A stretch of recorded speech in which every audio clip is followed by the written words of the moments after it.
વિદ્યાર્થી મિત્રો, આની પહેલાંના 1થી 4 ભાગની અંદર આપણે ભારતની આર્થિક સમસ્યાઓ અને પડકારોમાં ગરીબી વિશે ચર્ચા કરી હતી. ત્યાર પછીનો જે વિભાગ આવે છે તે બેરોજગારી છે.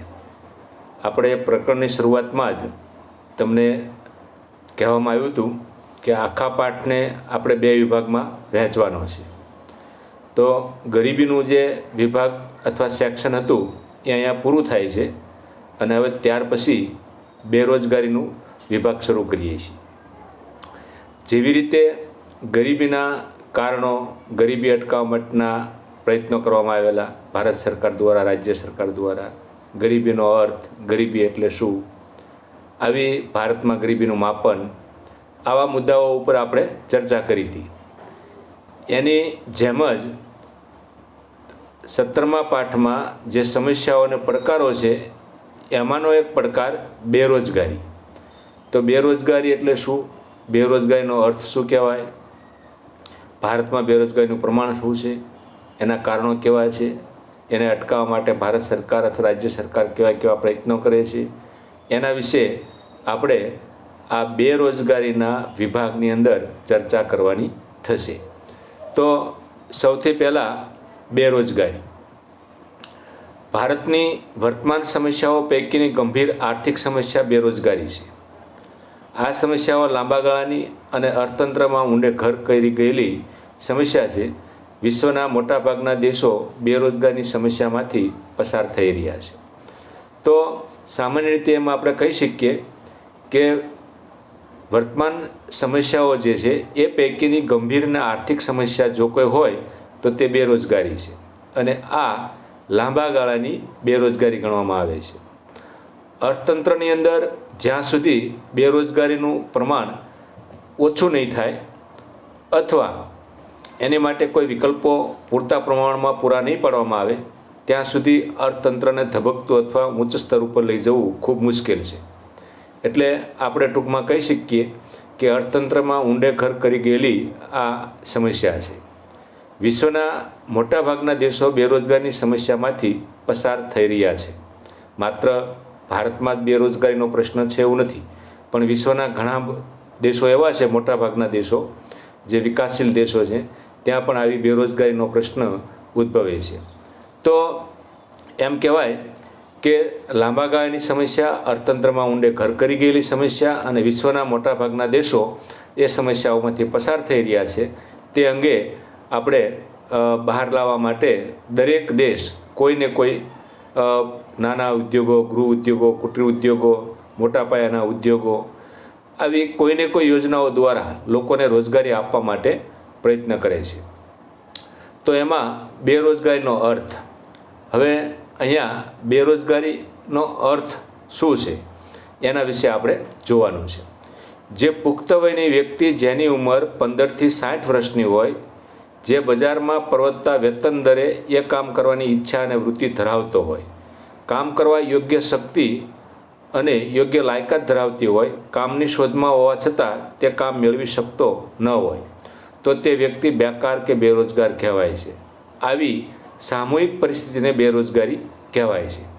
તો ટૂંકમાં આપણે એમ કહી શકીએ કે 15થી 60 વર્ષની વચ્ચેના વય જૂથમાં આવતો હોય, પ્રવર્તમાન વેતન દરે કામ કરવાની ઈચ્છા ધરાવતો હોય અને કામ એને પાસે કરવા માટેની યોગ્ય આવડત અથવા શક્તિ હોય, યોગ્ય લાયકાત ધરાવતો હોય, કામની શોધમાં હોય અને એને કામ મળતું ન હોય, તેવા લોકોને બેરોજગારી અથવા બેરોજગાર છે તેમ આપણે કહી શકીએ.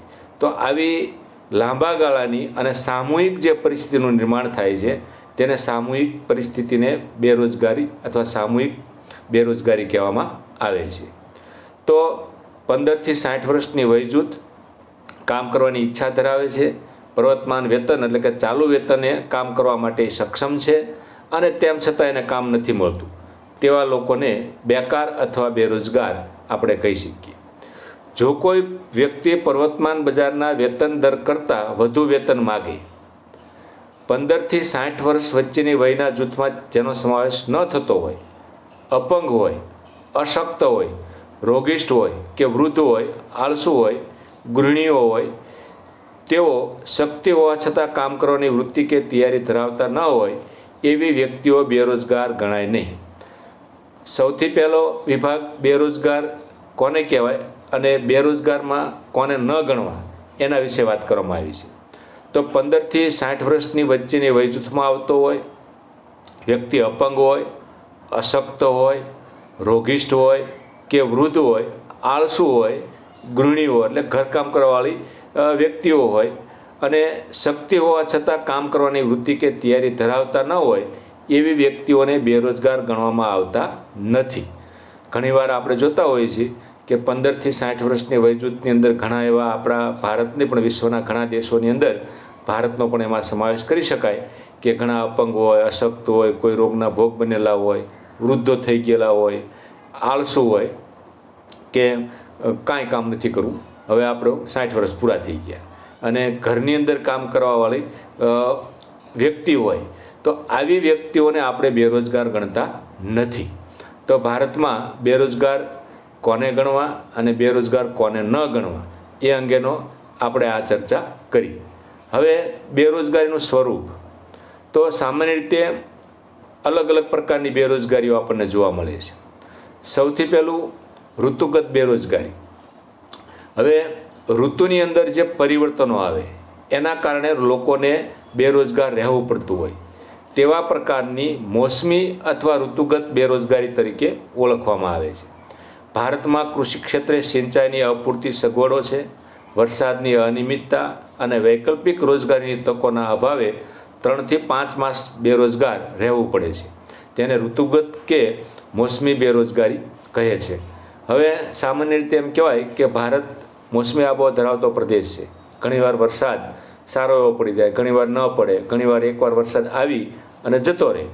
તો આવા સમયમાં ઘણા લોકોને બેરોજગાર રહેવું પડતું હોય છે. તો જ્યારે ખેતીની અંદર અથવા તો કૃષિ ક્ષેત્રની અંદર એને કામ મળે અને કામ સિવાયની ઋતુમાં અથવા કામ સિવાયના સમયમાં જો આવા વ્યક્તિઓ 2-5 માસ અથવા તો 3થી 5 માસ બેરોજગાર રહેવું પડતું હોય તો તેવા વ્યક્તિઓને ઋતુગત બેરોજગારી અથવા મોસમી બેરોજગારી કહેવાય છે. આપણા કૃષિ પ્રધાન દેશની અંદર ઘણીવાર આપણે જોતા હોઈએ છીએ કે ચોમાસું અને શિયાળાના 6 થી 7 મહિના કામ કરે, બાકીના ઉનાળાના 3 થી 3 મહિના સુધી એકદમ નવરાશની પળોમાં લોકો બેકાર અથવા ખાલી આંટા ફેરા મારતા હોય છે. પણ એને કામ કરવું હોય છે પણ એની પાસે કોઈ વૈકલ્પિક એવી રોજગારી નથી, એના કારણે આ બેકાર બેઠા રહે છે. આવા પ્રકારની બેકારી ઋતુગત બેરોજગારી તરીકે ગણવામાં આવે છે. ત્યાર પછી ઘર્ષણજન્ય બેરોજગારી. હવે ઘણીવાર એવું થાય કે જેમ જેમ વૈજ્ઞાનિક નવા સંશોધનો થતા જાય છે, નવી નવી ટેકનોલોજી આવતી જાય છે, નવા યંત્રો આવતા જાય છે, તો એ યંત્રોની અંદર જે જૂના યંત્રો ઉપર કામ કરવાવાળા જે કામદાર વર્ગ હોય છે એ જૂના યંત્રોમાં કામ કરતો હોય છે, પણ એના સ્થાને કોઈ નવા યંત્રો આવે તો એની નવી ટેકનોલોજીનો એને અનુભવ હોતો નથી. તો આ નહીં અનુભવ હોવાને કારણે અમુક સમય માટે આવા શ્રમિકો નવી ટ્રેનિંગ લેવા પૂરતા બેરોજગાર રહે છે. તેને ઘર્ષણજન્ય બેરોજગારી તરીકે આપણે અહીંયા ગણવામાં આવી છે. એટલે આપણે લખ્યું છે કે જૂની ટેકનોલોજીના સ્થાને નવી ટેકનોલોજી આવે ત્યારે અમુક સમય માટે શ્રમિકો બેરોજગાર બને છે, જેને ઘર્ષણજન્ય બેરોજગારી કહે છે. હવે ટૂંકમાં આપણે એમ કહી શકીએ કે દિવસે દિવસે નવા ઉપકરણો બજારમાં આવતા જાય છે, નવા સંશોધનો થતા જાય છે અને આ સંશોધનના ભાગરૂપે નવી ટેકનોલોજી આવે તો જૂની ટેકનોલોજીનો નાશ પામે અથવા તો એ ટેકનોલોજી પર કામ કરવાવાળો વર્ગ એ નવી ટેકનોલોજીમાં સેટ નથી થઈ શકતો. એવા સેટ થવા માટે અમુક સમય માટે એને બેરોજગાર રહેવું પડે છે. આપણે ઘણીવાર વાતો કરીએ ને કે નવું મોડલ મોબાઈલનું આવ્યું, આ જૂનું વર્ઝન છે, આ નવું વર્ઝન છે, આમાં એટલા ફેરફાર છે, આમાં આવા ફેરફારો હતા, અહીંયા આવા ફેરફારો કરવામાં આવ્યા છે. તો આમ ઉદ્યોગોની અંદર પણ આવું જ છે કંઈક કે જૂની પરંપરાઓથી ચાલતા કેટલાક ટેકનોલોજીના સાધનોના સ્થાને નવી ટેકનોલોજી આવે છે. એ નવી ટેકનોલોજી શીખવા માટે અમુક સમય મર્યાદિત એને બેરોજગાર રહેવું પડે છે. આવા પ્રકારની બેરોજગારી ઘર્ષણજન્ય બેરોજગારી તરીકે ઓળખવામાં આવે છે. ત્યાર પછી માળખાગત બેરોજગારી. હવે ભારતીય અર્થતંત્ર પછાત અને રૂઢિચુસ્ત છે. મતલબ એવો છે કે અર્થતંત્ર આપણું વિકાસશીલ છે, આપણું માળખું છે એ રૂઢિચુસ્ત છે. રૂઢિચુસ્તતાનો મતલબ એવો છે કે આપણી કેટલીક સામાજિક પરંપરાઓ, જૂની રીત રિવાજો, રહેણી કહેણી જેવા બાબતોથી આપણે સતત પીડાતા હોઈએ છીએ. તો ભારતીય અર્થતંત્ર પછાત અને રૂઢિચુસ્ત છે. સામાજિક પછાતપણું, પરંપરાગત રૂઢિઓ, રીત રિવાજો, નિરક્ષરતા અને માળખાકીય સુવિધાઓના અભાવ વગેરે કારણોથી માળખાગત બેરોજગારી જોવા મળે છે. મતલબ એવો છે કે ભારતીય અર્થતંત્રની અંદર સામાજિક પછાતપણું જોવા મળે છે, નિરક્ષરતાનું પ્રમાણ વધારે છે, શિક્ષણનું સ્તર ખૂબ નીચું છે અને કેટલાક જરૂરિયાત વગરના કેટલાક રીત રિવાજોની અંદર આપણે રચ્યા પ્રચ્યા રહીએ છીએ. તો આ માળખાગત જે બાબતો છે એના કારણે લોકો પોતાનો સમય એમાં વેસ્ટ કરે છે અને એ માળખાના કારણે લોકો બેકાર રહે છે. તો આવી માળખાગત પરંપરાઓથી અથવા રૂઢિચુસ્તતાઓથી લોકો બેરોજગાર રહેતા હોય છે, એને આપણે માળખાગત બેરોજગારી તરીકે ઓળખીએ છીએ. પ્રચ્છન્ન કે છૂપી બેરોજગારી. હવે સામાન્ય રીતે કોઈ કામ ધંધા કે વ્યવસાયિક પ્રવૃત્તિમાં જરૂર કરતાં વધુ શ્રમિકો રોકાયેલા હોય, આ વધારાના શ્રમિકો ઉત્પાદન કાર્યમાંથી ખસેડી લેવાથી કુલ ઉત્પાદનમાં કોઈ ફેર પડતો ન હોય તો આ બધા શ્રમિકો પ્રચ્છન્ન કે છૂપા બેરોજગારો કહેવાય. હવે પ્રચ્છન્ન કે છૂપી બેરોજગારીનો મતલબ એવો છે કે કોઈ પણ કાર્યની અંદર ઘણા લોકો રોકાયેલા હોય, કે માનો કે કોઈ ઉદ્યોગોની અંદર ઉત્પાદન થઈ રહ્યું છે, એમાં 5 કામદારો કામ કરી રહ્યા છે, 5 શ્રમિકો કામ કરી રહ્યા છે અને એમાંથી 2ને હટાવી લેવામાં આવે તો ઉત્પાદન તો એનું જ રહેશે, તો ઉત્પાદનમાં કોઈ ફેરફાર પડતો નથી.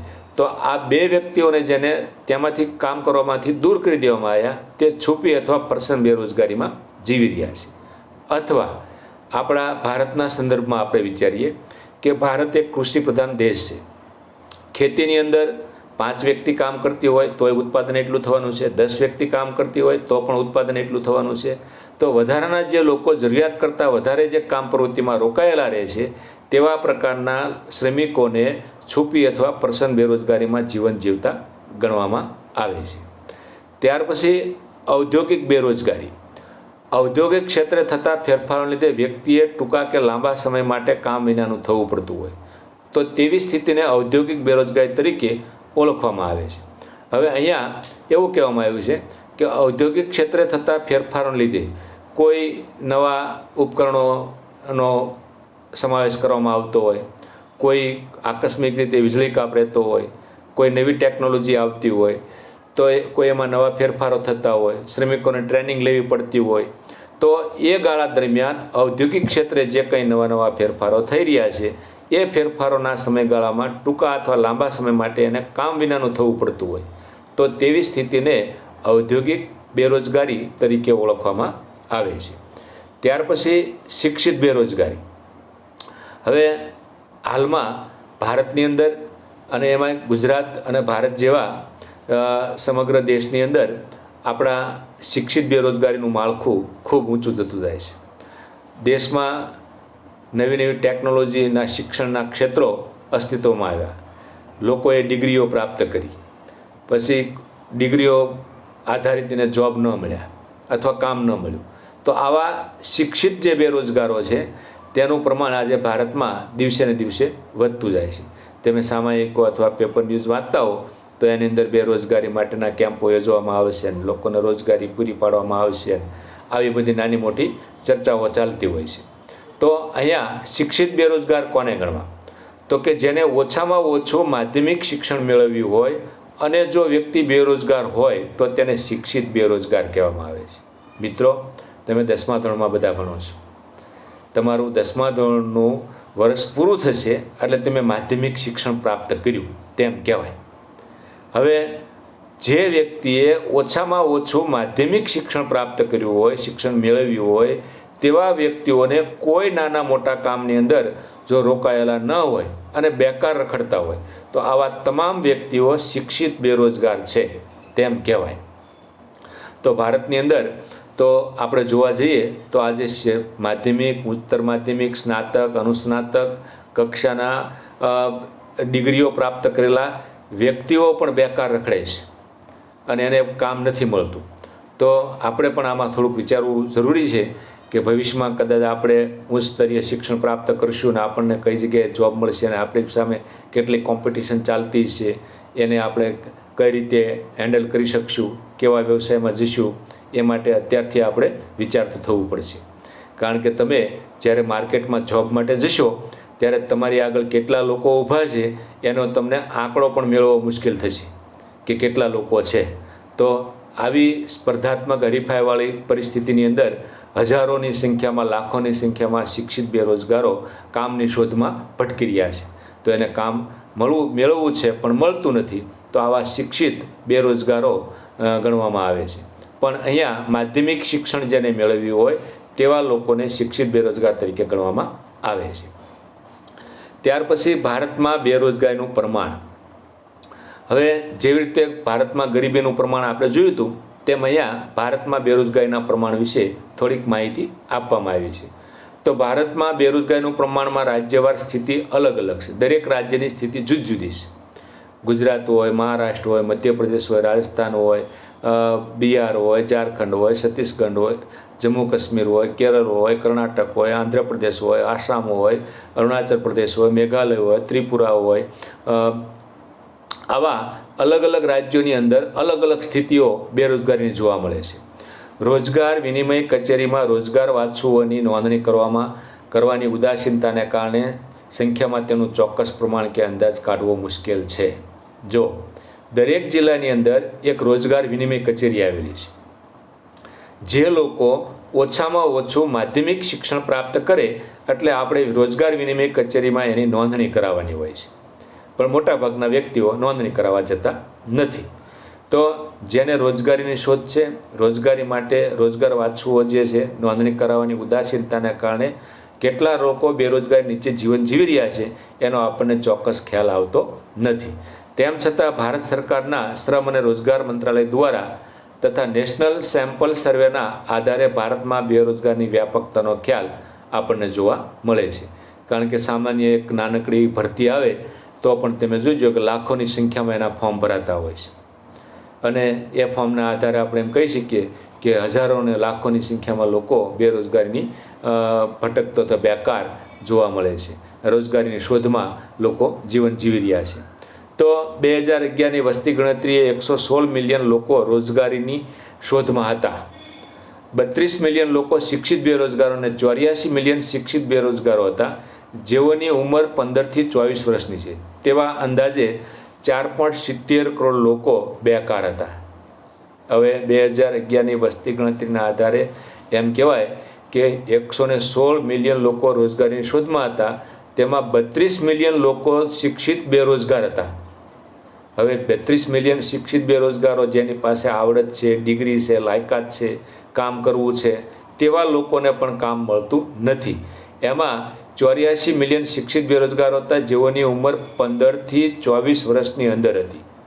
એટલે તમે વિચાર કરો કે 15 વર્ષે તમારું માધ્યમિક શિક્ષણ પૂરું થાય અને 24 વર્ષ સુધીમાં તો તમે સ્નાતક અથવા અનુસ્નાતક સુધીની પદવી પ્રાપ્ત કરી શકો છો. તો આવા લોકોની સંખ્યા સારા પ્રમાણમાં આપણને ભારતમાં જોવા મળી. તે અંદાજ અનુસાર એમ કહેવાય કે ભારતમાં 4.70 કરોડ લોકો બેકાર હતા. જેને કામ કરવું છે પણ કામ નથી મળતું તેવા લોકો બેકાર છે. હવે લેબર બ્યુરોના સર્વે મુજબ ભારતમાં 2013-14માં બેરોજગારીનો દર 5.4% જોવા મળ્યો હતો અને ગુજરાતમાં દર હજારે 12 વ્યક્તિઓ બેરોજગાર હતી. આ એક નોંધાયેલા આંકડા છે કે દર 1000 વ્યક્તિઓ જે શિક્ષિત હોય એમાં 12 વ્યક્તિઓ બેરોજગાર હતી. પણ ભારતમાં 2009-10માં દર હજારે શહેરી વિસ્તારમાં 34 વ્યક્તિઓ જ્યારે ગ્રામ્ય વિસ્તારમાં 16 વ્યક્તિઓ બેરોજગાર હતી. શિક્ષિત બેરોજગારીનું પ્રમાણ શહેરોમાં વધુ જોવા મળ્યું હતું અને 2013માં સ્ત્રીઓની બેરોજગારી દર 7.7% જોવા મળ્યો હતો. આમ ગ્રામ્ય અને શહેરી વિસ્તારમાં પણ અલગ અલગ પ્રકારની બેરોજગારીનું પ્રમાણ જોવા મળ્યું હતું અને સ્ત્રીઓની બેરોજગારીનું પ્રમાણ 7.7% જેટલું જોવા મળ્યું હતું. ભારતમાં સિક્કિમ, કેરાલા, ઉત્તર પ્રદેશ, છત્તીસગઢ, જમ્મુ કાશ્મીર, ત્રિપુરા જેવા રાજ્યોમાં બેરોજગારીનું પણ વધુ ઊંચું જોવા મળ્યું છે. તો આ બધાય પ્રદેશોની અંદર જેમ જેમ ઘણી જગ્યાએ વસ્તીનું પણ વધારે છે, કોઈ પહાડી વિસ્તારો છે, કોઈ જગ્યાએ કામ કરવું છે, કામ નથી મળતું. આવા અલગ અલગ ક્ષેત્રોની અંદર બેરોજગારીનું પ્રમાણ વધારે ઊંચું જોવા મળ્યું છે. જ્યારે હિમાચલ પ્રદેશ, હરિયાણા, કર્ણાટક, ચંડીગઢ અને ગુજરાતમાં બેરોજગારીનું પ્રમાણ ઉપરના રાજ્યોની તુલનામાં નીચું છે. એટલે ગુજરાતમાં રોજગારીના ક્ષેત્રે સારી અને નોંધનીય પરિસ્થિતિ જોવા મળે છે. હવે ગુજરાતની અંદર લોકોને કામ મળી રહે છે અથવા કામની શોધમાં વત્તા ઓછા વેતને કામ કરવા જે જોડાયેલા વ્યક્તિઓ છે એને કામ મળી રહે છે. એટલે આપણે કહી શકીએ કે ગુજરાતમાં રોજગારીના ક્ષેત્રે સારી અને નોંધનીય પરિસ્થિતિ જોવા મળે છે. તો આની તુલનામાં એટલે કે ઉપરના જે સિક્કિમ, કેરલા, છત્તીસગઢ, જમ્મુ કાશ્મીર, ત્રિપુરા જેવા રાજ્યો છે એની તુલનામાં હિમાચલ પ્રદેશ, હરિયાણા, કર્ણાટક, ચંડીગઢ, ગુજરાત જેવા રાજ્યોની અંદર પ્રમાણ નીચું બેરોજગારીનું પ્રમાણ નીચું જોવા મળે છે. ત્યાર પછી ભારતમાં બેરોજગારીની સમસ્યા વધુ ઘેરી બનવા પાછળ જવાબદાર કારણોમાં વસ્તીમાં વધારો, માત્ર ને માત્ર સૈદ્ધાંતિક જ્ઞાન. હવે જેટલા પ્રમાણમાં વસ્તી વધે છે એટલા પ્રમાણમાં ઉદ્યોગો કે ખેતીવાડી કે જમીન વધતી નથી. હવે સામાન્ય રીતે ઉદ્યોગોની અંદર 50 વ્યક્તિ રોકાયેલી હોય તો ભારતમાં વસ્તીનું પ્રમાણ ઉત્તરોત્તર દિવસે ને દિવસે વધતું જાય છે. એના બમણા જો ઉદ્યોગો સ્થાપવામાં આવે વસ્તીના પ્રમાણ કરતાં, ખેતીના સ્ત્રોત વધારવામાં આવે, લોકોને કામ આપવામાં આવે તો એમ કહેવાય કે બેરોજગારી ઉપર આપણે નિયંત્રણ લાવી શકીએ. બીજું, માત્ર સૈદ્ધાંતિક જ્ઞાન, પુસ્તકીય જ્ઞાન. દાખલા તરીકે આપણે આમ ઘણીવાર વિચાર કરીએ કે ભાઈ સરસ મજાનું હું સ્નાતક થયેલો છું અને મને આ તમામ ચોપડાઓનું ખૂબ જ જ્ઞાન છે, અને પછી કોઈ પેટ્રોલ પંપ ઉપર કે કોઈ કરિયાણાની દુકાન ઉપર જઈને તમે કહો કે ભાઈ મારે થોડું કામ કરવું છે, તો મને કામ આપો, તો પેટ્રોલ પંપવાળાને તમે કહેશો કે આ બધી ચોપડીઓ મને મોઢે છે. તો પહેલાં તમને એમ કહે છે કે ભાઈ પેટ્રોલ પંપની અંદર જે પેટ્રોલ ભરવા માટેનો જે પંપ હોય એને ઓપરેટ કરતાં આવડે છે? કરિયાણાની દુકાને ગયા હોય તો તમને એમ કહે છે ભાઈ વજન કરતાં આવડે છે? તો આપણે ના પડશું ભાઈ એવું આમાં કોઈ જ્ઞાન નથી. માત્ર ને માત્ર સૈદ્ધાંતિક જ્ઞાન છે, પ્રાયોગિક જ્ઞાનનો અભાવ છે. ટેકનિકલ જ્ઞાન કે કૌશલ્યનો અભાવના પૂર્ણ કક્ષાની રોજગારી ઊભી કરી શકવામાં નિષ્ફળતા પ્રાપ્ત થઈ છે. ટેકનિકલ જ્ઞાન એ પણ પુસ્તકીય જ્ઞાન છે કે ચોપડીની અંદર સરસ મજાના ચાર્ટ દોર્યા હોય, નકશાઓ આપ્યા હોય, એના મેપ દોરેલા હોય, એના આધારે તમને ભણાવવામાં આવે કે આવા પ્રકારના આમ કરવાથી આમ થાય, અને આપણે વાંચી નાખીને ગોખી નાખીને પછી આપણે પાછું પરીક્ષા લેવાની એમાં આપણે લખી નાખીએ. પણ જો ટેકનિકલ રીતે એને કહેવામાં આવે તો એને બિલકુલ આવડત હોતી નથી. ઘણીવાર આપણે કોઈ ડ્રાઇવિંગ કરવું હોય અથવા તો સ્વિમિંગ પુલમાં સ્વિમિંગ કરવા માટે જવું હોય તો ચોપડીમાં માહિતી આપીએ કે 2 હાથ આમ હલાવવાનું, પગ આમ હલાવવાનું, શ્વાસ આ રીતે લેવો એટલે તમે તરી શકો. એના આધારે જો પાણીમાં આપણે પડ્યા હોય તો ખબર પડે કે આપણી પાસે કેટલું ટેકનિકલ જ્ઞાન છે. તો આવી બાબતોને કારણે ટેકનિકલ જ્ઞાનના કૌશલ્યના અભાવને કારણે આપણે બેરોજગાર બન્યા છીએ. બીજું, પૂર્ણ કક્ષાની રોજગારી ઊભી કરી શકવામાં નિષ્ફળતા પ્રાપ્ત થઈ છે. ખેતી ક્ષેત્રે વરસાદની અનિયમિતતા અને જોખમનું વધુ પ્રમાણ, કૃષિ વ્યવસાયોમાં રસ ઘટવો, આવા બાબતો છે કે દિવસે દિવસે ખેતી ક્ષેત્રની અંદર જે વરસાદ અને સિંચાઈની અપૂરતી સગવડ છે એના કારણે લોકો ખેતીનું પ્રમાણ ઓછું, કામ કરવા લોકોનું પ્રમાણ ઘટ્યું છે. ખેતીમાં લોકોને રસ ઓછો ઊભો થયો છે. બીજું, સિંચાઈની અપૂરતી સગવડો છે. ખેતી સિવાયના સમયમાં વૈકલ્પિક રોજગારીનો અભાવ જોવા મળે છે. આપણે આની પહેલાં જોયું હતું કે મોસમી બેરોજગારીમાં વાત કરી હતી કે બેકાર ઋતુ દરમિયાન કામ મળે ને બાકીના સમયમાં એને બેકાર રહેવું પડતું હોય છે. એટલે એવી બેકાર બેસવું પડે છે, એના કારણે એ રોજગારીની એને મળતી નથી એટલે બેકાર બની જાય છે. કુટીર ઉદ્યોગો, ગૃહ ઉદ્યોગો અને લઘુ ઉદ્યોગોની નબળી સ્થિતિ છે. દેશની અંદર નાના ઉદ્યોગો જે છે, લઘુ ઉદ્યોગો હોય, ગૃહ ઉદ્યોગો હોય, કુટીર ઉદ્યોગો હોય, એની ખૂબ નબળી પરિસ્થિતિ છે. ઓટોમેટિક યંત્રો આવ્યા એટલે કુટીર ઉદ્યોગો પડી ભાંગ્યા, લઘુ ઉદ્યોગો પડી ભાંગ્યા. જે કલાકની અંદર હાથશાળ વાટે લોકો રોજનું 5 થી 7 મીટર કાપડ તૈયાર કરતા એની બદલે કલાકની અંદર 100 મીટર કાપડ તૈયાર થવા લાગ્યું. એના કારણે આવા નાના મોટા ઘણા બધા ઘરની અંદર ચાલતા વ્યવસાયો હતા એ ભાંગી પડ્યા છે અને બંધ હાલતમાં જોવા મળે છે. તો આવી નબળી સ્થિતિને કારણે. બીજું, સંયુક્ત કુટુંબ વ્યવસ્થા. એક સમય ભારતની અંદર અને આજે પણ ઘણા પરિવારો સંયુક્ત કુટુંબ વ્યવસ્થામાં જીવી રહ્યા છે. આપણો સમગ્ર પરિવાર એ સાથે રહેતો હોય, એકને એક વ્યવસાયમાં જોડાયેલો હોય, બીજા કોઈ ક્ષેત્રમાં કામગીરી કરવા માટે જતા ન હોય, માત્ર ખેતી હોય તો ખેતીની અંદર 5 વ્યક્તિના સંતાનોને એના પરિવારના તમામ સભ્યો મળીને 10 થી 15 જણા એક નાનકડા એવા ટુકડાની અંદર પોતાનું ગુજરાન ચલાવતા હોય છે. અને આવી રીતે કુટુંબ વ્યવસ્થાની અંદર વધારે પ્રમાણમાં લોકો બેરોજગાર ભોગવતા હોય છે. પરંપરાગત વ્યવસાય કે કૌટુંબિક ધંધામાં જ રોકાઈ રહેવું પડે છે. મોટાભાગે એવું બને છે કે પરંપરાગત વ્યવસાય હોય અથવા કૌટુંબિક આપણો જે ધંધો હોય એને આપણા ધંધાની પાછળ બીજા વ્યક્તિને જોડી દે. માનો કરિયાણાની દુકાન ચાલતી હોય તો કે કરિયાણાની દુકાન બહુ સરસ ચાલે છે, આપણા છોકરા કરિયાણાની દુકાનમાં કામ કરશે. બસ ખેતીવાડી કરતા હોય તો ખેતીની અંદર કામ કરશે. આમ પરંપરાગત વ્યવસાયની અંદર લોકો સંકળાયેલા વધુ જોવા મળે છે. અન્ય નવા વ્યવસાય કે ઉદ્યોગો શરૂ કરવામાં સાહસનો અભાવ, જ્ઞાન કૌશલ્ય અને તાલીમ અને અનુભવની ખામી જોવા મળે છે. બીજા કોઈ નાના મોટા વ્યવસાયો શરૂ કરવા હોય તો એની પાસે કાં જ્ઞાન નથી, કાં કૌશલ્ય નથી અથવા તાલીમ નથી. આવી ઘણી બધી મર્યાદાઓને કારણે નવા વ્યવસાયો કે નવા ક્ષેત્રો ખોલવામાં તે પાછીપાની કરતા હોય છે. બીજું, શ્રમની અગતિશીલતા. માનવ શ્રમનું ખામી ભરેલું આયોજન છે.